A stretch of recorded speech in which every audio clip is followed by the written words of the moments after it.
सिद्धेभ्यः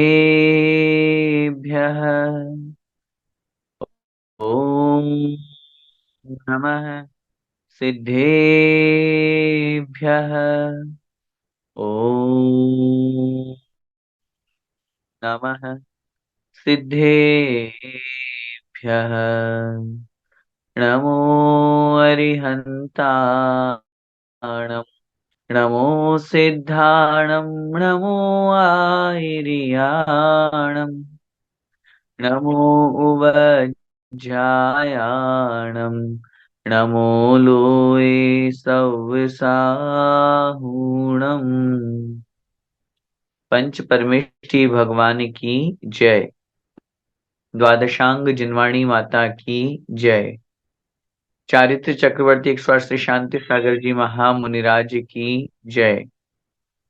संत शिरोमणि आचार्य भगवंत 108 श्री विद्यासागर जी महामुनिराज की जय। परम पूज्य गुरुदेव निर्यापक श्रमण मुनिपुंगो श्री सुधा सागर जी महाराज की जय। अढ़ाई दीपस्थ समस्त महामुनिराजों की जय। श्रमण संस्कृति सिद्धांत प्रवेशिका भाग 2 का हम सभी स्वाध्याय कर रहे हैं और हम 24 तीर्थंकरों के बारे में, मुख्य तीर्थंकरों के बारे में समझते हुए श्रावक के जो 6 आवश्यक मुख्य कर्तव्य है उनके बारे में हम समझते हुए अपने जीवन में उन कर्तव्यों का पालन करने की ओर अग्रसर हो रहे हैं। जैसा कि हम सभी को विदित है, चाहे कोई अष्टानी का पर्व का विषय हो या फिर हमारे प्रथमान योग में प्रसिद्ध जो मैना सुंदरी है, श्रीपाल सेठ है, उद्दायन राजा है, इन सब के बारे में जो हमारे आइडियल रहे हैं, जो हमारे लिए बहुत महत्वपूर्ण रूप से यूं कहिए आदर्श हैं, जिनको पढ़ करके, जिनको देख करके, जिनके बारे में सुन करके हमें अपने जीवन को बहुत अच्छा और बहुत सुंदर बनाने की प्रेरणा हमको प्राप्त होती है, ऐसे महापुरुषों का जीवन चरित्र भी हम यहाँ पर पढ़ रहे हैं। पिछली कक्षा में हमने जब दान के बारे में समझा था, पिछली कक्षा में हमने ये जाना था कि श्रावक का सबसे पहला और मुख्य कर्तव्य होता है दान देना। और दान देने के लिए हमने ये भी जाना था योग्य पात्र की आवश्यकता हुआ करती है। दाता बहुत चाहता है कि मैं बहुत दान दूं, लेकिन अगर सामने वाला पात्र योग्य नहीं हो, तब ऐसी स्थिति में उसके द्वारा जो दिया गया दान है वो किसी काम का नहीं रहता। सॉरी। जिस प्रकार योग्य भूमि में, जिसमें उर्वरा शक्ति है, उसमें यदि बीज बोया जाएगा तो उसका फल बहुत विशाल, बहुत अच्छा हम लोगों को प्राप्त होगा। ठीक उसी प्रकार यदि योग्य पात्र को दान दिया जाए तो निश्चित रूप से उसका फल भी हमें योग्य ही प्राप्त होगा, अच्छा ही प्राप्त होगा। जब दान देने की बात आई, औषधि दान, आहार दान, अभय दान और ज्ञान दान। अब उसमें आहार दान हम लोगों के माध्यम से बहुत पुण्य के कार्य करने की भावना से, कर्म की निर्जरा करने की भावना से आहार दान दिया जाता है। अब जब भी आहार दान दिया जाए उस समय हमें कुछ बातों का विशेष रूप से ध्यान रखना चाहिए। न केवल आहार दान देते समय, अभी तो जैसा मैंने पिछली कक्षा में भी कहा था कि जब भी हम चाहे आहार दान देने के लिए जो चौका आदि लगा रहे हैं, जो शुद्ध भोजन बना रहे हैं, उसमें अपने को इन बातों का ध्यान रखना ही रखना है। लेकिन उसके अलावा हम अगर अपनी प्रतिदिन की रसोई में इन बातों का ध्यान रखें तो हमारा जीवन कितना अच्छा होगा, हमारा भोजन कितना शुद्ध होगा, हमारा आहार कितना अच्छा होगा। डेफिनेटली हम अगर शुद्ध आहार करेंगे तो हमारे मन के विचार भी शुद्ध होंगे, हमारे विचार शुद्ध होंगे तो हमारी क्रियाकलाप भी शुद्ध होगी। हम कहते भी हैं जैसा खावे अन्न वैसा होवे मन। तो अब ऐसी स्थिति में जब हम ये बात और इस सिद्धांत को स्वीकार करते हैं तो हमारा भोजन, हमारा पान, भोजन पान शुद्ध होना चाहिए। पिछली कक्षा में अपन ने जो 4 प्रकार की मुख्य शुद्धि है, द्रव्य शुद्धि, क्षेत्र, और इनके 4 4 भेद बनते हैं, तो कुल 16 भेद बनते हैं, जिन्हें हम 16 भी कहते हैं। भैया मैं 16 में हूँ, अर्थात 16 शुद्धि मैंने कर रखी है। तो वो भी अपन ने समझा था। उसमें से सबसे पहली जो द्रव्य शुद्धि है, उसको अपन ने लास्ट क्लास में देखा था। और इस बार का वीडियो भी हमें बहुत अच्छा लगा। राजेश जी ने और सीमा जी ने और उनके जो बेटे हैं ऋषिक जी और सम्यक जी, इन्होंने बहुत अच्छा यहाँ पे भाव रख करके और परफॉर्मेंस दी, वीडियो बनाया। कैसे इस तरह से हम शुद्धि रखते हुए अपन अपने भोजन को बहुत अच्छा बना सकते हैं। और उस वीडियो में मेरे को सबसे अच्छी बात ये और लगी कि उस बच्चे ने प्रश्न किया कि वाह, अपने अपने भोजन बनाने में कितना ध्यान रखने की बातें कही गई अपने शास्त्रों में।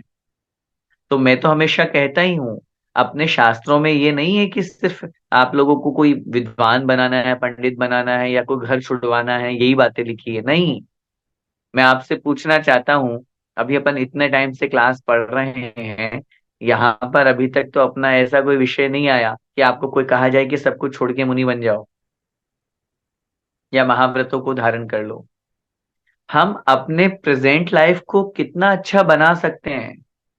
जो हम भोजन कर रहे हैं उसको हम शुद्ध कैसे बना सकते हैं। हमारा चलने का, उठने का, बैठने का, सोने का तरीका, हमारी लाइफस्टाइल कैसी है। हम अगर बिजनेस कर रहे हैं तो बिजनेस में हम पाप से कैसे बचें। हम सर्विस कर रहे हैं तो हम कितने घंटे सर्विस करें, कैसे उसमें पाप अगर हो रहा है तो उससे कैसे बचें। हम मंदिर जा रहे हैं, पूजा पाठ कर रहे हैं, तो उसमें अगर हमारी कोई गलती है तो उसमें सुधार कैसे करें। इन सब बातों का ज्ञान हमें इस क्लास से हो रहा है। और इसीलिए मैं हमेशा कहता हूं कि शास्त्रों का स्वाध्याय बहुत आवश्यक है। यहाँ तो हम संक्षेप में पढ़ रहे हैं, हमारे ग्रंथों में तो बहुत डिटेल में दिया हुआ है। आहार के शास्त्र भी दिए हुए हैं। आप रत्नगंडक श्रावकाचार पढ़िए। हम श्रावकों की योग्य जो क्रियाएं हैं, हम श्रावकों को जो करने योग्य कार्य है, कैसे हमें पाप से बचना चाहिए, किन किन बातों का ध्यान रखना चाहिए। आप पढ़िए तो तत्पार्थ सूत्र का 7वां अध्याय। छठे अध्याय में पूरे कर्म की व्यवस्था समझाई। 7वें अध्याय में हमारे जीवन से संबंधित पांचों पापों में किस तरह से हम लिप्त होते हैं या किस तरह की हमारे अंदर परिणाम होते हैं जिसमें दोष लगते हैं। तो उन पांचों पापों को छोड़ने की भावना से उन दोषों को अगर अपन पढ़ेंगे, कहीं मुझ में तो ये दोष नहीं है, कहीं मुझ में तो ये गलती नहीं है, वो अपन को पता चलेगा। पांचों व्रतों की भावनाएं बताई गई है, हमारे कर्तव्य क्या है, कैसे हमको करना चाहिए। इन सब बातों का नॉलेज हमको कहाँ से मिल रहा है? शास्त्रों से मिल रहा है, इन कक्षाओं से मिल रहा है। इसलिए इनको पढ़ करके हम अपने जीवन को बहुत अच्छा बना सकते हैं। बहुत सुंदर वीडियो और बहुत अच्छा द्रव्य शुद्धि के बारे में उन्होंने वहां पर बताया था। द्रव्य शुद्धि में अपन ने पिछली क्लास में समझा था, अन्न की शुद्धि, जल की शुद्धि, अग्नि की शुद्धि और कर्ता की शुद्धि। सॉरी, ये 4 प्रकार की शुद्धियां अपने यहाँ पर कही गई है, जिसमें अपने संक्षेप में समझाते हैं। अन्न की शुद्धि में अपना जो भी अन्न उपयोग हो रहा है या जो भी खाद्य सामग्री उपयोग में आ रही है, वो अपनी शुद्ध होनी चाहिए। हम धुली हुई सामग्री उपयोग में लें। इसके अलावा हम जो सामग्री धुल नहीं सकती तो उसको गीले कपड़े से पोंछ करके फिर उसको धूप में सुखाएं। कहीं वो बीधी हुई तो नहीं है, कहीं घुनी हुई तो नहीं है, कोई जीव तो नहीं है, ये देखना। जल की शुद्धि अपन ने बहुत अच्छी तरह से समझ ली थी, कैसे छानना, दोहरा छानना हो, दो लड़ उसकी हो रखी हो, छानने के बाद जीवानी को यथास्थान पहुंचाना। तीसरे नंबर पे अग्नि शुद्धि।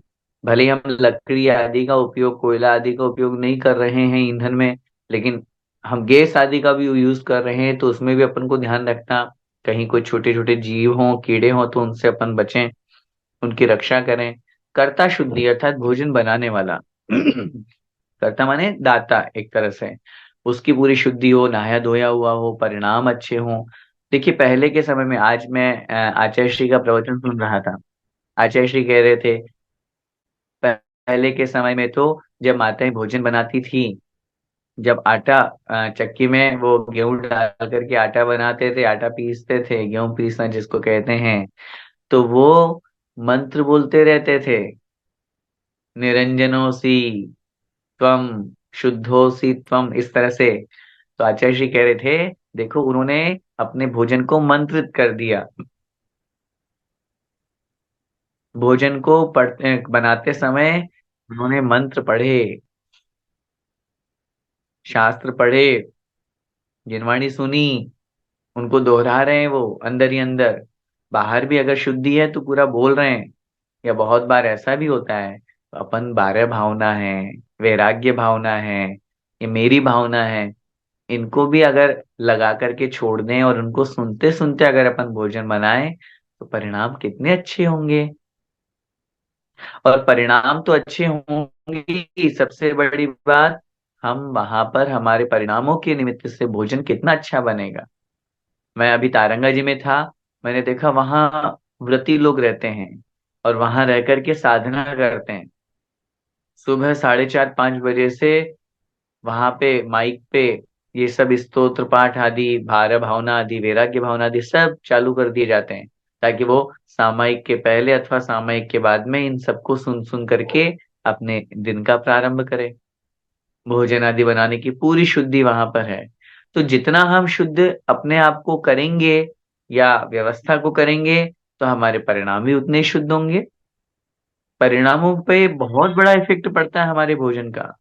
तो इसलिए बार बार कहा जाता है, हम गलत अभक्ष्य चीजें नहीं खाएं। आगे आएगा अभक्ष्य का पाठ, उसमें अपन समझेंगे कि कौन कौन सी चीजें अभक्ष्य हैं। ये सब चीजें, रात्रि भोजन आदि करना, जो रात्रि में भोजन बनाने का ही निषेध किया है, तो करना तो बहुत पाप का कार्य हो गया। तो ये जो थी शुद्धि, ये थी द्रव्य शुद्धि। आइए अब हम आगे बढ़ते हैं। सॉरी। सेकंड नंबर पे आती है क्षेत्र शुद्धि। आहार का स्थान स्वच्छ एवं शुद्ध होना क्षेत्र शुद्धि कहलाती है। जिस स्थान पर हम आहार बना रहे हैं, वो स्थान हमारा स्वच्छ एवं शुद्ध होना चाहिए।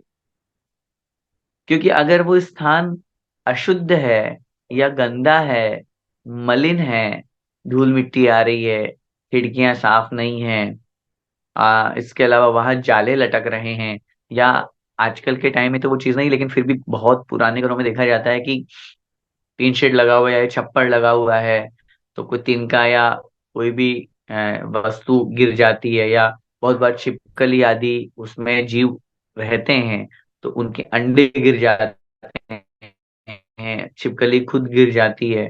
तो इसलिए तो अपने यहाँ चंदोबा बांधने का शास्त्रों में विधान बताया है। ठीक है, आजकल पक्के मकान बनने लग गए, इसलिए अपन चंदोबा नहीं बांधते, आवश्यक नहीं पड़ता वहां पे। लेकिन फिर भी इन सब चीजों में अगर जहां नहीं है, तो वहां पे चंदोबा बांध करके। तो ये क्या कहलाती है? ये कहलाती है क्षेत्र शुद्धि। क्षेत्र माने स्थान। जिस स्थान पर हम भोजन बना रहे हैं, वो स्थान भी बहुत सही, शुद्ध, स्वच्छ होना चाहिए। अगर वो स्थान, जैसा अभी अपन ने बात कही, अगर गंदा स्थान है, तो बताइए कैसे मन करेगा भोजन बनाने का, और बना भी लेंगे तो फिर परिणामों में भी कलुषता रहेगी, गंदगी रहेगी। अब ये क्षेत्र शुद्धि चार प्रकार की। पहली प्रकाश शुद्धि, वायु शुद्धि, स्थान शुद्धि और दुर्गंधता से रहित। सबसे पहले है प्रकाश शुद्धि। देखिए, रसोई में पर्याप्त सूर्य का प्रकाश रहता हो। अपने यहाँ पे आचार्य महाराज ने, उमा स्वामी महाराज ने जब अहिंसा व्रत की भावनाओं का वर्णन किया, तो उन्होंने वहां लिखा, समित्यालोकित पान भोजनानि पंच, वांग मनोगुप्तिर्यादान समित्यालोकित पान भोजनानि पंच। वहां उन्होंने एक शब्द का प्रयोग किया, आलोकित पान भोजन। आलोकित पान भोजन का मतलब क्या होता है? आलोक का मतलब होता है सूर्य का प्रकाश। सूर्य के प्रकाश में ही भोजन बनाना और भोजन पान करना। अब इसमें यहां जो एक शब्द का प्रयोग है, सबसे पहले प्रकाश शुद्धि। जिस रसोई में सूर्य का प्रकाश नहीं आता हो, वहां पर बनाया हुआ भोजन शुद्ध नहीं कहलाता। मुनि महाराज को तो देने योग्य है ही नहीं। बहुत अच्छी तरह से समझिएगा। अब मुझे नहीं पता, आप अपने अपने किचन को टटोलिए। कहाँ है हमारा किचन, और वहां कितना प्रकाश आ रहा है, सनरेज, सूर्य का कितनी किरणों का प्रकाश हो रहा है। मैं फिर बार बार कह रहा हूं, ये प्रकरण भले ही अपन पूरे जब चौका शुद्धि आदि मनाते हैं पूरा, तब उस समय ध्यान में रख करके किया जाता है। लेकिन हम अपने अपने अपने आप को पवित्र बनाने के लिए, अपने आप को अच्छा शुद्ध भोजन देने के लिए, हम भी तो अपने घरों में ये कार्य कर सकते हैं। क्योंकि प्रकाश इसलिए महत्वपूर्ण कहा गया है, क्योंकि सूर्य के प्रकाश में छोटे छोटे जीव उत्पन्न नहीं होते। सनरेज में अल्ट्रावायलेट किरणें जो होती है, उससे सूक्ष्म जीवों की उत्पत्ति नहीं होती। और अगर वो नहीं मिल रहा है, और आपने तो कहा हम तो लाइट जला लेते हैं, हम थोड़ी ना अंधेरे में भोजन बना रहे हैं। भाई मेरे, लाइट में कितने जीव पैदा होते हैं। आपने लाइट जलाई, अब आप देखो थोड़ी देर बाद उसके, उस लाइट बल्ब के या ट्यूबलाइट के आसपास मच्छर घूमने लगेंगे। कहाँ से आए वो? समूचे ना पैदा हो गए, और वही भोजन में गिर जाएंगे। तो लाइट से आप कितना भी आप ये सोचो कि नहीं मैं तो बिल्कुल देख करके शोध करके बना रहा हूं, नहीं, सन रेज अलग है। लाइट की रेज, लाइट का जो किरणें है, लाइट का प्रकाश है, वो अलग है। दोनों को बराबर नहीं किया जा सकता। इसलिए प्रकाश शुद्धि, जहाँ पे सूर्य का प्रकाश पर्याप्त रूप से आए, वहां पर उस बात का अपन पूरा ध्यान रखें। सेकंड नंबर पे है वायु शुद्धि। रसोई में शुद्ध हवा का आवागमन हो। बहुत सीधा सा मतलब हो गया, हमारे रसोई में जालीदार खिड़कियां होनी चाहिए, जिससे प्रकाश भी आता रहे और हवा भी आती जाती रहे। आजकल तो अपन लोग चिमनी लगाने लगे हैं।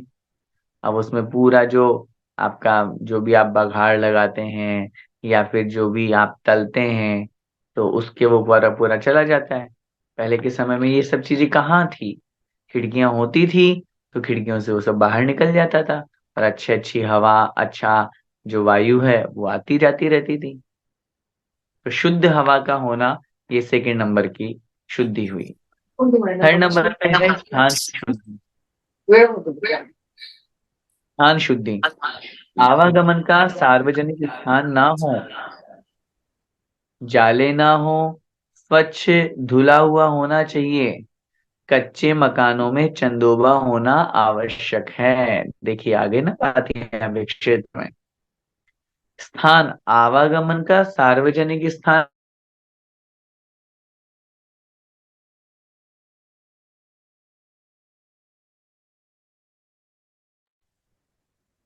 हमारा जो किचन है, वो किचन कैसा होना चाहिए? बिल्कुल अलग, सेपरेट। ऐसा नहीं आप हॉल में बैठ करके भोजन बना रहे हो, जहाँ सब लोग आ रहे हैं जा रहे हैं, चप्पल जूते पहन के घूम रहे हैं, इसलिए सब लोगों के आवागमन का स्थान ना हो, जाले ना लगे हुए हो, स्वच्छ धुला हुआ होना चाहिए। अपन देखते हैं ऑब्वियसली, बहुत रोज सफाई ना करो तो धूल मिट्टी हो जाती है, पट्टी के ऊपर हो जाती है, या और भी जहाँ कहीं भी है, और जाले आदि आ जाते हैं। वो सब चीजें नहीं हो। कच्चे मकान यदि हैं, जैसा कि मैंने अभी बताया, वहां पर चंदोवा अवश्य होना चाहिए। ऊपर जो कपड़ा बांधा जाता है, वो चंदोवा कहलाता है, वो जरूर होना चाहिए वहां पे। ये कहलाती है स्थान की शुद्धि।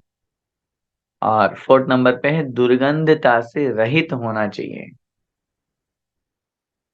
क्या मतलब हुआ इसका? इंसादी कार्य ना होता हो, आसपास मांस मछली की दुकानें ना हो, कत्ल खाना ना हो, किसी प्रकार की बदबू ना आती हो। जिस स्थान पर हम भोजन बना रहे हैं, अगर आसपास हिंसा के कार्य हो रहे हैं, तो सोचिए हमारा जो भोजन है, उस स्थान की वर्गणाएं आकर के हमारे भोजन में मिलेगी। भले ही हम शुद्ध बना रहे हैं, भले ही हम वेजिटेरियन है, भले ही हम शाकाहारी हैं, लेकिन मांस मछली बिक रही है, कट रही है, कत्ल खाना है पास में, शराब की फैक्ट्री है पास में, तो उसका प्रभाव आए बिना नहीं रहता। निश्चित रूप से वहां पर वो वर्गणाएं जो हैं, पुद्गल की वर्गणाएं, वो वहां पर आएंगी ही आएंगी। इसलिए स्थान शुद्धि में हम इस बात का ध्यान रखें। होना तो ये चाहिए कि उस स्थान पर हमें रहना ही नहीं चाहिए। वो स्थान रहने के योग्य ही नहीं है। भोजन बनाना तो बहुत आगे की बात हो गई, वो स्थान रहने के योग्य ही नहीं है। फिर भी अगर कदाचित ऐसा कुछ लग रहा है, तो निश्चित रूप से उससे दूरी बना करके फिर अपन को अपना निवास स्थान बनाना चाहिए, ताकि उस पाप से, उस गंदगी से अपन बच सके। इस बात का पूरा ध्यान रखें। तो ये हो गई चौथे नंबर पे अपनी दुर्गंधता से रहित। तो ये चार प्रकार की जो शुद्धि है, ये कौन सी शुद्धि कहलाती है? क्षेत्र शुद्धि। कौन कौन सी हुई? प्रकाश शुद्धि, वायु शुद्धि, स्थान शुद्धि, और दुर्गंधता से रहित स्थान होना, ये कहलाती है क्षेत्र की शुद्धि। बहुत बड़ा इफेक्ट पड़ता है क्षेत्र का। जिस स्थान पर हम बैठते हैं, जिस स्थान पर हम रहते हैं, उस स्थान पर, उस स्थान का निमित्त से भी हमारे परिणामों में अंतर आता है, स्थान के निमित्त से भी। इसलिए बहुत अच्छी तरह से समझ करके हमें स्थान बहुत अच्छा बनाना चाहिए। क्योंकि अपन देखते हैं, कोई भी स्थान होता है उसकी अपनी अपनी एक एनर्जी होती है। पूज्य गुरुदेव सुधा सागर महाराज जी तो कहते ही हैं बहुत बार, जैसे अनेक तीर्थ वो बनाते हैं, उन तीर्थों का एनर्जी लेवल चेक करते हैं, तो किसी तीर्थ का ज्यादा होता है, किसी का कम होता है। कोई भी जिन प्रतिमा है, प्रतिमा का अलग अलग एनर्जी लेवल होता है। तो ये सब चीजें अपने आप इफेक्टिव होती है, बहुत बहुत फर्क पड़ता है इन चीजों का। तो इसलिए स्थान का बहुत बड़ा महत्व। अपन क्यों शिखर जी में जाकर के और वंदना करते हैं? शिखर जी से ही क्यों 24 तीर्थंकर मोक्ष जाते हैं नियामक रूप से? इस बार 20 ही गए वो अलग बात है, लेकिन नियामक तो यही है कि जितने भी तीर्थंकर हैं, सब नियम से शिखर जी से मोक्ष जाते हैं। जितने भी तीर्थंकर हैं, सब अयोध्या में जन्म लेते हैं। तो क्यों ऐसा नियामक क्यों? स्थान का महत्व है। आप खुद फील कीजिए, जब आप शिखर जी जाते हैं अपन लोग, तब उस समय कैसे परिणाम होते हैं। जब यात्रा करते हैं, वंदना करते हैं, ऊपर पहाड़ी पे होते हैं, तब कैसे परिणाम होते हैं। और जब वापस लौट के घर आ जाते हैं या दूसरे स्थान पे जाते हैं, परिणामों में अंतर दिखता है। क्षेत्र का बड़ा प्रभाव पड़ता है। मंदिर में कैसे परिणाम होते हैं और सिनेमा हॉल में कैसे परिणाम होते हैं, क्षेत्र का प्रभाव होता है। इसलिए जिस स्थान पर हम भोजन बना रहे हैं, वो स्थान भी बहुत अच्छा होना चाहिए। शुद्ध होना चाहिए, साफ होना चाहिए, स्वच्छ होना चाहिए। इन सब बातों का अपन ध्यान रखें। द्रव्य शुद्धि की बात हो गई, क्षेत्र शुद्धि की बात हो गई। आइए अब थर्ड नंबर पे आगे बढ़ते हैं, काल शुद्धि। काल की शुद्धि किसे कहते हैं और कैसे की जाती? सबसे पहला, काल शुद्धि योग्य समय का होना। जिस समय हम भोजन बना रहे हैं, वो समय भी हमारा सही होना चाहिए, उपयुक्त होना चाहिए, योग्य होना चाहिए। अगर योग्य समय नहीं होगा, तो अयोग्य काल में अगर अपन भोजन बनाएंगे, जैसे उदाहरण से रात्रि काल में अगर अपन भोजन बनाएंगे, तो निश्चित रूप से भोजन की अशुद्धता कहलाएगी। इसलिए यहाँ कह रहे हैं काल शुद्धि। अब देखिए, इसमें चार प्रकार की काल शुद्धि अपन को ध्यान रखना है। ग्रहण काल शुद्धि, शोक काल शुद्धि, रात्रि काल शुद्धि और प्रभावना काल शुद्धि। सबसे पहला है ग्रहण काल शुद्धि। चंद्र ग्रहण, सूर्य ग्रहण का काल ना हो। काल का भी बहुत बड़ा इफेक्ट पड़ता है। जिस दिन, जिस समय हम भोजन बना रहे हैं, उस समय अगर कोई सूर्य ग्रहण हो रहा हो अथवा कोई चंद्र ग्रहण हो रहा हो, तब उसको यहाँ पर स्वीकार नहीं किया गया है। लिखा है अपने यहाँ, ज्योतिष शास्त्रों में भी लिखा है। इसके अलावा सामान्य रूप से लोक व्यवहार में भी ऐसा कहा जाता है कि सूर्य ग्रहण के समय पे, चंद्र ग्रहण के समय पर हमको भोजन न बनाना चाहिए और न करना चाहिए। ये ग्रहण का मतलब क्या होता है? अन्य संप्रदाय में तो ग्रहण का मतलब वो पूरा का पूरा सूर्य विमान जो उसको राहु खा जाता है, राहु ग्रस लेता है। अपने यहाँ ऐसी व्यवस्था नहीं है। त्रिलोकसार ग्रंथ में आचार्य भगवान नेमिचंद स्वामी महाराज ने स्पष्ट रूप से लिखा है कि जब ज्योतिषी देवों का वर्णन किया तो ये सूर्य, चंद्रमा, ग्रह, नक्षत्र, तारे, ये सब सुमेरु पर्वत के ढाई द्वीप के जो पंच ज्योतिषी देव हैं, ये सब सुदर्शन मेरु की चक्कर लगाते। और इनका जो स्थान है वो चित्रा पृथ्वी से 790 योजन ऊपर जाकर के और 900 योजन तक है। बस इतना, 110 योजन की स्पेस में है। तो अब वहां उन्होंने लिखा है, पहले वहां पे 790 योजन पे जो है वो ग्रह है, फिर 800 योजन पे चंद्रमा है, फिर तारे, बाद में लास्ट में जाके सूर्य, इस तरह से बने हुए हैं। तो जब सूर्य चल रहा है या चंद्रमा चल रहा है तो अन्य ग्रह आदि जो उसके नीचे गमन कर रहे हैं, क्योंकि उनका स्थान नीचे है 790 वाले स्थान में। तब चलते चलते बहुत बार ऐसी स्थिति हो जाती है, ये सूर्य विमान है और यहाँ कोई दूसरा ग्रह आ गया और उसने नीचे से उसको पूरा ढक लिया। दूरी है दोनों के बीच में काफी, अपन को नीचे से ऐसा दिख रहा है कि उसने पूरा का पूरा उसको कवर कर लिया, वो अब सूर्य नहीं दिखेगा अपन, ऐसे चंद्रमा नहीं दिखेगा थोड़ी सी देर के लिए अपन को। बाद में जब उनकी गति चल वापस भिन्न होगी तो वापस फिर थोड़ा थोड़ा दिखने लगेगा। तो ये स्थिति बनती है सूर्य ग्रहण और चंद्र ग्रहण अपने यहाँ पे। तो उसी स्थिति के अंदर यहाँ लिखा है, क्योंकि उसका इफेक्ट इसलिए कहा गया है, उसमें तो ये भी लिखा है जो प्रेग्नेंट लेडीज है उनको बाहर नहीं निकलना चाहिए, छोटे बच्चे हैं उनको बाहर नहीं निकालना चाहिए, क्योंकि उस समय जो सन या चंद्रमा जो होता है, सूर्य या चंद्रमा, उसकी जो रेज होती है वो हार्मफुल होती है, नुकसानदायक होती है। उसका कारण समझिए। जहां एक सूर्य है, लॉजिक समझिएगा, सूर्य की पूरी रेस धरती पे आ रही है, पूरी रेस उसको मिल रही है, भले ही ठीक है वो बादलों की ओट में छुप गया है या कुछ हो गया अलग बात है, लेकिन वो रेस पूरी निकल रही है। अब ग्रहण के समय क्या हुआ, वो जो रेस थी, सूर्य था उसको तो पूरा नीचे कवर कर लिया बड़े ग्रह ने आकर के। तो वो जो रेस थी, पूरा अंधेरा तो नहीं होगा क्योंकि इतना कवर पूरा ऐसा ढका तो है नहीं है, तो रेस जो थी वो पूरी नहीं आ पाई और इफेक्टिव हो गई, जिसे हम रिफ्लेक्शन कहते हैं ना, सीधी नहीं आकर के और उससे टकरा करके फिर आ रही है। और टकरा करके कोई चीज आती है तो वो शुभ नहीं मानी जाती, किसी से रिफ्लेक्ट होकर के आ रही है तो वो शुभ नहीं होती है, नेचुरल नहीं है वो, अननेचुरल हो गई वो। तो ये बहुत अच्छी तरह से लॉजिकल बात समझ करके और ग्रहण के समय अपने यहाँ पे, अब मुनि महाराज भी इसको फॉलो करते हैं। बहुत बार हमने देखा है जब ग्रहण आदि का समय होता है जैसे माना कि सुबह का समय है ग्रहण का, 9 साढ़े 9 बजे का, तो मुनि महाराज आहार नहीं करने जाते उस समय। सुधा सागर महाराज जी को हमने बहुत बार सुना है, वो कहते नहीं, अभी इस समय आहार नहीं, दोपहर की वेला में जाएंगे। और जिस समय या जिस दिन ये ग्रहण होता है उस दिन स्वाध्याय भी नहीं होता। तो ये कहलाता है, सबसे पहले जो अपन पढ़ रहे हैं काल की शुद्धि। तो काल की शुद्धि में यहाँ पर अपन को चंद्र ग्रहण या सूर्य ग्रहण आदि जो पहला ग्रहण की शुद्धि है, उसमें अपन को भोजन न बनाना है और न करना है।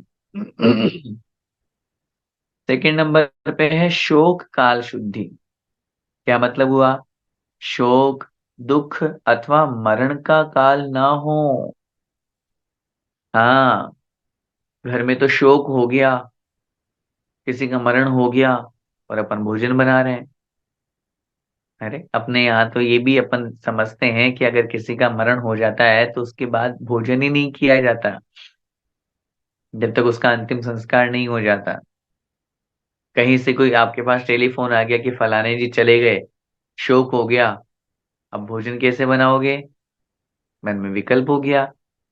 अब भोजन बनाते समय कितने दुख होंगे, और दुखी अवस्था में बनाया गया भोजन इफेक्टिव नहीं होता, आपने और दुख परोस दिए उसमें, आपने और दुख मिला दिए, मिक्स कर दिए उसमें।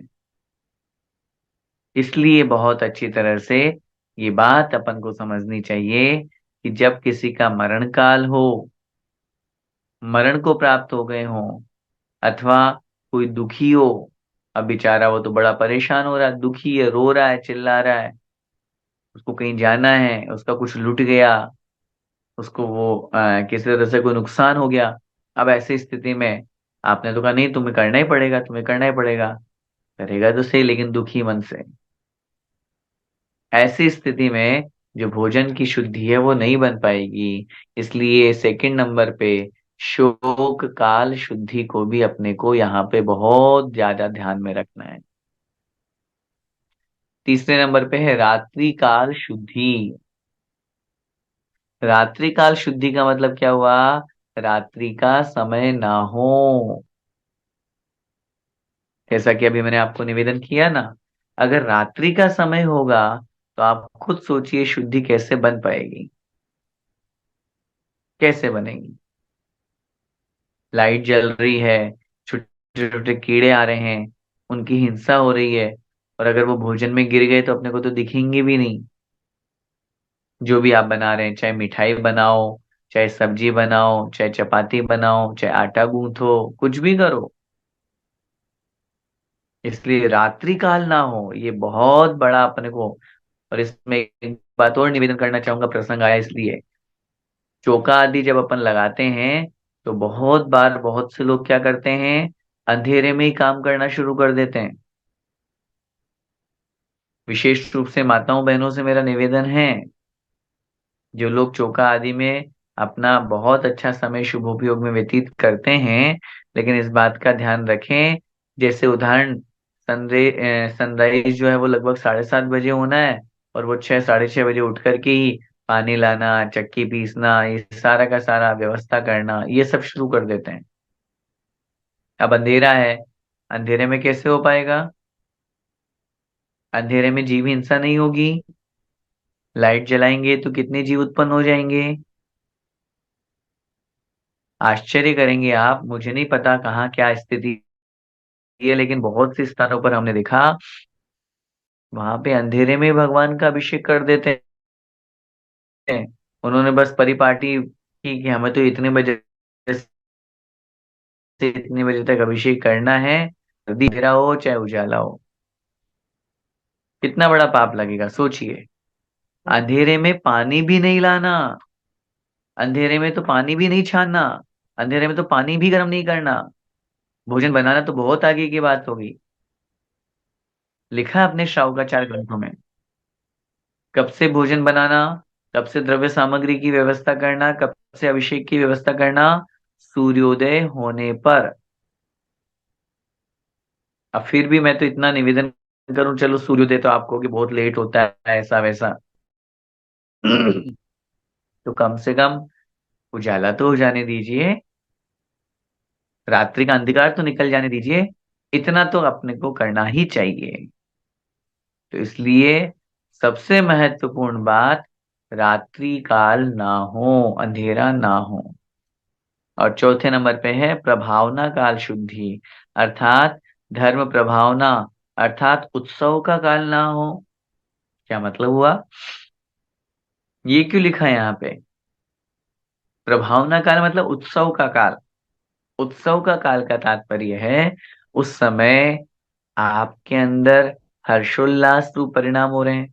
महावीर जयंती है, जुलूस निकल रहा है, प्रभावना काल हो गया। अब आप भोजन बनाओगे तो आपका मन तो जुलूस में है, आपका मन तो शोभा यात्रा में जाना, अरे मुझे भगवान की शोभा यात्रा में जाना है, तो भोजन में मन नहीं लग पाएगा, शक्कर की जगह नमक डल जाएगा। दूसरी बात, इसके पीछे एक और लॉजिक है, वो ये है, जब प्रभावना काल है तो हम प्रभावना में सम्मिलित क्यों नहीं हुए? हम भोजन बनाने में क्यों लगे हुए हैं? कोई उत्सव हो रहा है, महोत्सव हो रहा है, कोई प्रभावना का समय है, प्रभावना सा सीधा सा तात्पर्य समझिए, दान तपो जिन पूजा विद्याति श्रेष्ठ जिन धर्म है। शोभा यात्रा आदि निकल रही है, मुनि महाराज का कोई विहार हो रहा है, बहुत बार होता है विहार में अपने घर के सामने से मुनि महाराज पधारते हैं, तो अब आप तो बोलो नहीं नहीं मेरा तो भोजन बनाने का समय है। अरे भाई, भगवान आए हैं चल के, चलो पाटा चौकी लेके चलो, शुद्ध जल लीजिए, परात लीजिए और उनका पाद प्रक्षालन कीजिए। ये प्रभावना है। ऐसे समय में हमें भोजन नहीं बनाना चाहिए, अपितु उस प्रभावना में सम्मिलित होना चाहिए। सबसे बड़ी इफेक्टिव बात क्या है?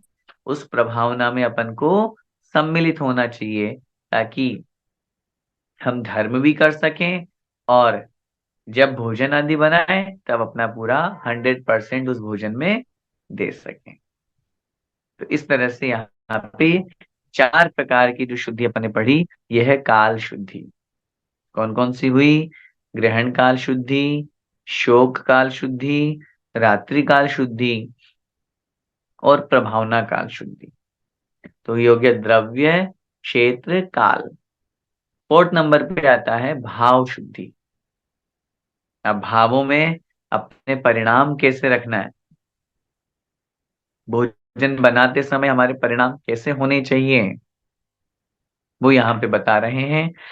सबसे पहले देखिए, भाव शुद्धि किसे कहते हैं? परिणामों की शुद्धि का होना। बहुत इंपॉर्टेंट है, बहुत इंपॉर्टेंट है। अगर हमारे परिणाम खराब हैं, अगर हम गुस्से में भोजन बना रहे हैं, 100% मान करके चलिएगा, सामने वाले व्यक्ति को आप गुस्सा परोस रहे हैं।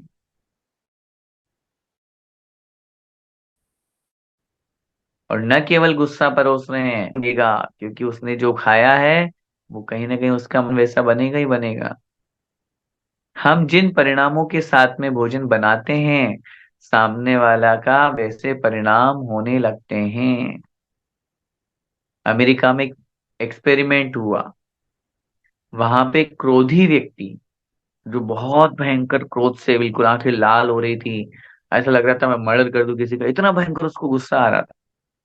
सिरिंज से उसका खून निकाला और उस भयंकर उस क्रोधी व्यक्ति के खून को एक सिंपल जो खरगोश था छोटा सा, उसको उसमें डाल दिया। आप ताज्जुब करोगे, लगभग आधा पौन घंटे बाद वो खरगोश अपने आप में जो खेल रहा था, स्वाभाविक रूप में था, कुछ विचित्र विचित्र कार्य करने लगा। हाथ पैर को काटने लगा, इधर उधर मुंह करके खाने लगा। थोड़ी देर बाद वो तड़फने लगा, और लगभग पौन 1 घंटे के बाद में उसकी मृत्यु हो गई। उस क्रोधी व्यक्ति का खून कितना, यूं समझिए कि पावरफुल है, क्रोध से युक्त, वो विष का काम कर गया, जहर का काम कर गया उसके लिए। अगर हमें गुस्सा आ रहा है, मैं प्लीज प्लीज फिर कहना चाहूंगा, विशेष रूप से माताओं बहनों से, क्योंकि भोजन आदि बनाने का कुशल कार्य उनके माध्यम से होता है। जब कभी आपको गुस्सा आए, आपके मन में कोई गलत भाव आ रहा है, बहुत तेज गुस्सा आ रहा है, प्लीज आप उस समय भोजन मत बनाइए। आप बैठ जाइए, चाहे भले ही 10 मिनट शांति से, आप उनको भी कह दीजिए श्रीमान जी को, देखो मेरे को बहुत गुस्सा आ रहा है, अभी मैं भोजन नहीं बनाऊंगी, मैं छूट दे रहा हूँ। श्रीमान जी बोले तो बोल देना भैया जी ने कहा था। आप पाप से बचिए। आप ये सोचिए, आप गुस्से में आप उनको भोजन नहीं करा रहे हैं, गुस्से में आप उनको कहीं जहर तो नहीं दे रहे, क्योंकि उसका बहुत बड़ा इफेक्ट पड़ता है।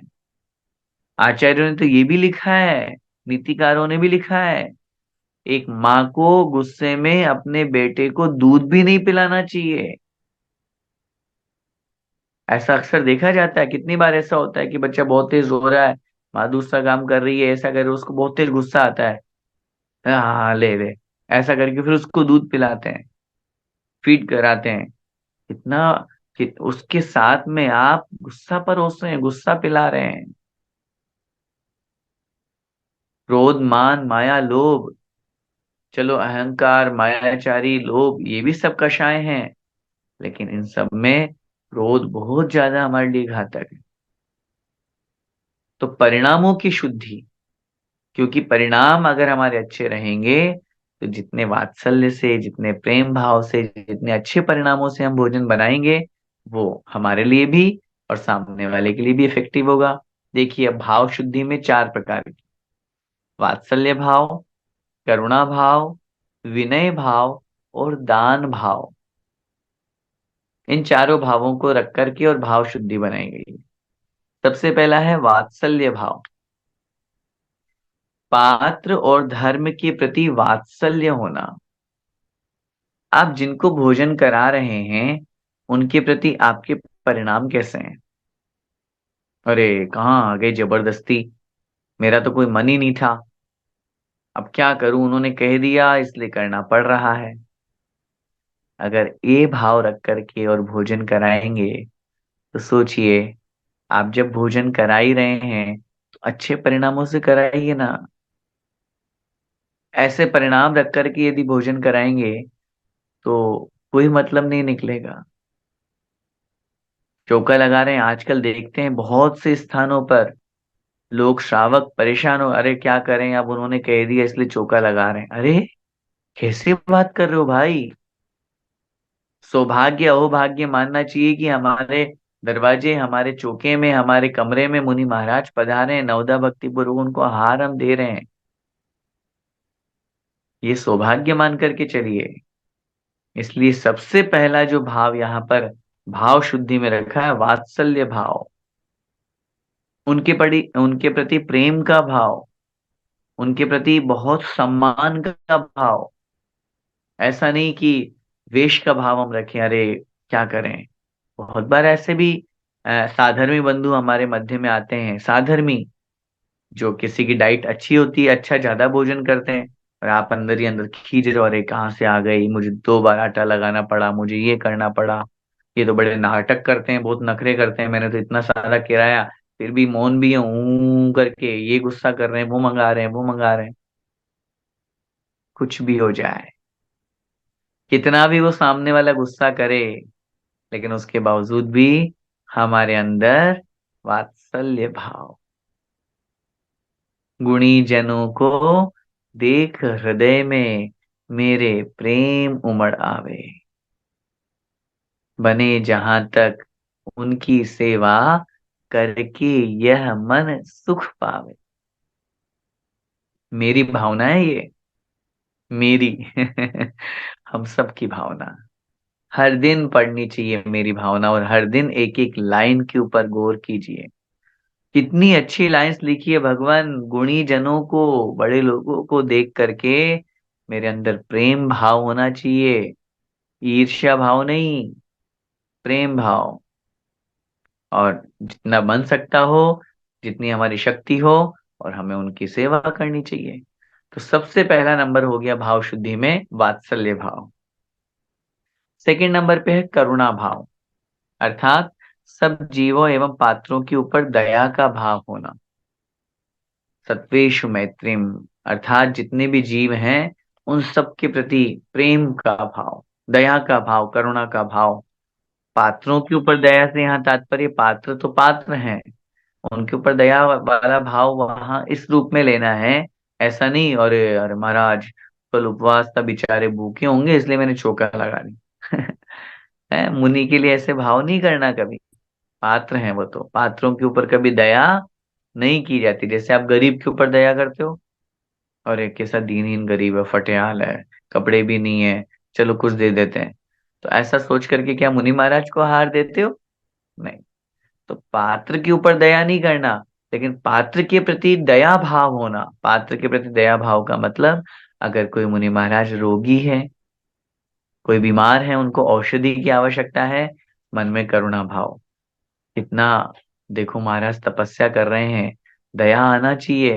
देखो ऐसे सर्दी में भी, जहां हम 3 कंबल ओढ़ के सोते हैं, पूरा हीटर लगा के सोते हैं, वहां भी मुनि महाराज कितनी कठोर साधना करते हैं। नहीं नहीं, मुझे बहुत अच्छे से इनकी योग्य, इनके अनुकूल मुझे भोजन, इनको आहार इनको कराना है।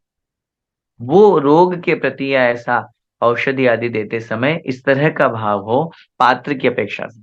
और सामान्य जीवों के लिए तो हमेशा करुणा भाव होना ही चाहिए।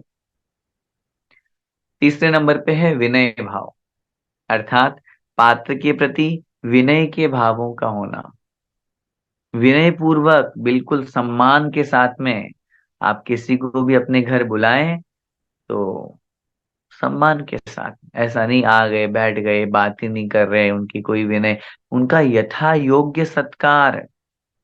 मुनि महाराज हैं तो उनकी उस रूप में नवदा भक्ति करना, आर्यिका माता जी है तो उस रूप में उनकी भक्ति करना, शुलक जी अलग जी सबकी, को साधर में बंधु है तो उनकी वैसी सेवा करना, उनको वैसा आहार कराना। तो इसलिए विनय भाव सबके प्रति एक जैसा नहीं होगा, लेकिन उसमें अंतर पड़ेगा। चौथे नंबर पे है दान का भाव, अर्थात कषाय रहित और हर्ष सहित वस्तु को हितकारी भाव से देना। कषाय रहित होकर के, ऐसा नहीं देखा देखी में उसने दिया तो मैंने भी दे दिया। मैंने बताया था ना, एक कहानी आती है, उस कहानी में एक ने महिला ने, नाम में स्मरण नहीं आ रहा, उसने चोका मुनि महाराज को बढ़िया बहुत अच्छे से आहार कराया। मुनि महाराज, हो सकता है शुद्ध केवली हो, रिद्धिदारी हो तो उसके यहाँ पंचाश्चर्य की बरसात हुई, रत्न वृष्टि हुई। तो जैसे रत्न वृष्टि हुई तो वो तो पूरी माला माल हो गई बहुत अच्छे से। अब ऐसी स्थिति में उसकी गरीबी पूरी दूर हो गई। उसके पड़ोस में उसकी सखी रहती थी, उसने देखा अरे यार आजकल तो ये बड़ी माला माल हो रही है, खूब पैसा इसके पास आ गया, पता नहीं कैसे कहाँ से आया, तो लॉटरी वोटरी लग गई क्या। तो वो गई उनके पास में और जाकर के उस अपनी सखी से पूछा भाई क्या हुआ कैसे हुआ ये सब चीजें। बड़ी सहज सरल थी वो महिला, उसने कह दिया कि मैंने तो मुनि महाराज को आहार दिया था और आकाश से रत्न बरसे मेरे पास में, मैं तो उससे, अच्छा ऐसा है, ठीक है। वो घर आई, उसने सोचा मैं भी मुनि महाराज को आहार दूंगी, तो मैं भी तो रत्न वृष्टि हो जाएगी मेरी। संयोग देखिए, उसने चौका लगाया, शुद्धि का पूरा भोजन बनाया, मुनि महाराज को पड़गाहन कराया, और मुनि महाराज को आ भी गए मुनि महाराज और पड़गाहन करा के उनका आहार देना शुरू किया। अब वो आप आहार क्या दे, वो तो इधर आहार दे रही, ऊपर देख रही है कब रत्न वृष्टि हो कब बरसे, और इधर इधर वो गलती से गरम गरम जो सूप आदि बोलो, जल या दूध आदि था, वो मुनि महाराज की अंजुली में उसने डाल दिया। उससे उनके मुनि महाराज का हाथ जल गया, अंतराय हो गया, अंजुली छूट गई, करपात्र छूट गया और फफोले हो गए। रत्न वृष्टि तो बहुत दूर की बात, और पाप कमा लिया। इसलिए यहाँ पे कह रहे हैं चौथे नंबर की जो भाव शुद्धि है उसमें दान का भाव कैसा लिखा, कषाय रहित होकर के। उस महिला जो आहार करा रही थी, मुनि महाराज को आहार दान दे रही थी, उसमें कषाय रहित नहीं थी, लोभ कषाय जागृत हो रही थी।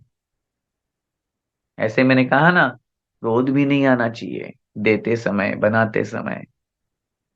अहंकार, अरे मैं तो बड़ा सेठ आदमी हूं, मैंने तो करोड़ों रुपए की बोली ली है, आज तो आचार्य मेरे यहीं आएंगे, मैं हाँ मेरे यहाँ क्यों नहीं आए, और आ भी गए, और मेरे अरे मेरे यहाँ क्यों नहीं आएंगे जब मैं ऐसा करता हूँ मैं ऐसा करता हूँ। आ गया ना अहंकार। ऐसा भाव नहीं होना चाहिए। साथ में बहुत अच्छा यहाँ लिखा, हर्ष सहित वस्तु को देना, बड़े प्रसन्न मुद्रा में दान दे मन हर्ष विषेखे। पछताना नहीं है दान देकर, अरे अब क्या करूं, अब तो दे दिया बोल दिया, नहीं। दान देने के बाद में हर्ष विषय के अधिक सुंदर होना चाहिए। इस तरह का ये जो चार प्रकार के भाव हैं, ये कहलाती है भाव शुद्धि। समय भी आपका हो रहा है। इस प्रकार आज की इस कक्षा में अपन ने पिछली कक्षा में रवि शुद्धि के चार भेद पढ़े थे। इस कक्षा में अपन ने क्षेत्र शुद्धि, काल शुद्धि और भाव शुद्धि के चार चार भेद पढ़े। ये सब चारों भेद द्रव्य क्षेत्र काल भाव की शुद्धि के चार चार भेद होने से 16 भेद बन जाते हैं, जिन्हें हम 16 कहते हैं, 16 की शुद्धि कहते हैं। नीचे की एक लाइन और लिखी है, प्रत्येक श्रावक को 16 प्रकार की शुद्धि को जानकर आहार तैयार करके ही हमको देना चाहिए। आहार तैयार अपने घर का भी इसी तरह से करें, और जब कभी ऐसा निमित्त बने कि हमें शुद्ध भोजन करना है और उस निमित्त से हम मुनि महाराज का पड़गाहन भी करेंगे, वैयावृत्ति भी करेंगे, दान भी करेंगे, तब तो हमें पूर्ण रूप से इन बातों का ध्यान रखना ही चाहिए। कभी भी अन्नदाता से ईर्ष्या नहीं करना, लोभ नहीं करना, लालच नहीं करना। मेरा नाम हो जाएगा, अरे सब जगह व्हाट्सअप चला जाएगा, आज इनके यहाँ आहार हुआ, देखो सब लोग मेरे को जानने लग जाएंगे। इन सब भावों से परे होकर के बड़े शुद्ध परिणामों के साथ में बहुत अच्छे परिणाम रख करके, और अपन को हमेशा आहार दान की भावना रखनी चाहिए। समय आपका हो रहा है, हम सब बहुत अच्छे से अपने दान धर्म को अपनाएं। जितना हो सके अपनी शक्ति अनुसार हम दान करें, और न केवल दान करें अपितु चारों प्रकार का दान करें। पात्र का ध्यान रखें। आहार दान के बारे में विशेष रूप से अपन ने 2 कक्षाओं में पढ़ा। जब भी कभी मौका पड़े, फिर कहना चाहूंगा, फिर निवेदन करूंगा, चूकना नहीं। जब भी कभी मौका लगे, जब भी कभी भारत आना हो, आना का सौभाग्य मिले, आने का संयोग बने, कोई भी मुनियारिका श्रावक श्राविका आदि रूप में हो, किसी भी जो आप यथा योग्य, उनको जरूर आहार दान दीजिए, उनको जरूर आहार कराइए। पड़गाहन आदि करके जो नवधा भक्ति होती है वो सब उनकी कीजिए, ताकि हमें आहार दान का पुण्य मिल सके। क्योंकि अपने हाथों से जो हमने आहार दिया, मैंने बताया था पिछली कक्षा में, कितना महत्वपूर्ण होता है। उस भोजन से मुनि महाराज साधना करेंगे, आपके द्वारा कराए गए उस आहार से मुनि महाराज की सामायिक होगी, साधना करेंगे, तपस्या करेंगे, प्रतिक्रमण करेंगे, उन सब का छठा भाग हमारे खाते में अपने आप आ जाएगा। इसलिए इस तरह का परिणाम अपने अंदर रखते हुए शुद्ध भाव रखें, और अपने अपने घरों में भी इन 16 प्रकार की शुद्धि में से हम जितनी शुद्धि रखने की कोशिश करेंगे, मैं तो कह रहा हूँ पूरे 16 भी हो सकती है। और मैं तो ये चाहता हूँ हम सब का जो चोका है, हम सबकी जो रसोई है, वो 24 आवर्स मतलब हमेशा पूरे 12 महीने शुद्ध हो जाए। अभक्ष्य चीजें आए ही नहीं, आलू प्याज जमीगंध आए ही नहीं, रात्रि में भोजन बने ही नहीं। जैसे प्रतिमाधारी, उनका आहार जो है, वो उनका जो रसोई है वो हमेशा शुद्ध रहती है। मुनि महाराज कभी भी पधारो, कोई भी चतुर्विद संघ के पधारो, हमेशा शुद्ध भोजन मिलेगा। हम अपने घरों में ऐसा क्यों नहीं कर सकते? कर सकते हैं। आवश्यकता है दृढ़ निश्चय की, संकल्पबद्ध होने की, प्रमाद से बचने की, कषाय से दूर होने की, और थोड़ा सा धर्म समझने की। अगर हम ऐसा करेंगे तो हमारा रसोई घर भी बहुत अच्छा बनेगा, शुद्धि का बनेगा। हम शुद्ध भोजन करके अपना परिणामों को बहुत अच्छा बना सकते हैं। इस तरह से द्रव्य, क्षेत्र, काल और भाव, इन शुद्धि को समझकर हम अपने आप को उस रूप में स्थिर करें, आहार को शुद्ध बनाएं। इसी मनोकामना का बोले द्वादशांग जिनवाणी माता की जय।